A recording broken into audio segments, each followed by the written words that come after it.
আসসালামু আলাইকুম। আমি মোহাম্মদ কামরুজ্জামান, প্লান্ট ম্যানেজার, তত্ত্বাবধায়ক প্রকৌশলী হিসেবে কর্মরত আছি। আমাদের এই বিদ্যুৎ কেন্দ্রটি বাংলাদেশ ইলেকট্রিসিটি জেনারেশন বাংলাদেশ বা ইজিবি পিএলসি এর অধীনে।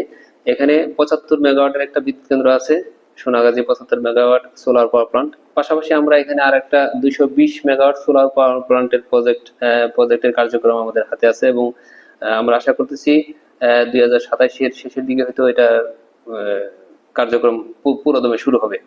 আর সোনাগাজীতে যে ইজিসিডির যে 75 মেগাওয়াট সোলার বিদ্যুৎ কেন্দ্র আছে সেটা আমাদের জাতীয় গ্রিডে যুক্ত হচ্ছে।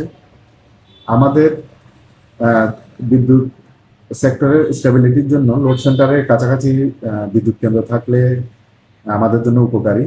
তো সোনাগাজীতে যে 75 মেগাওয়াটের যে সোলার বিদ্যুৎ কেন্দ্রটা আছে এটা যেহেতু আমাদের লোড সেন্টারের কাছাকাছি, সুতরাং এটা অবশ্যই আমাদের ন্যাশনাল গ্রিডের স্টেবিলিটি প্লাস হচ্ছে আমাদের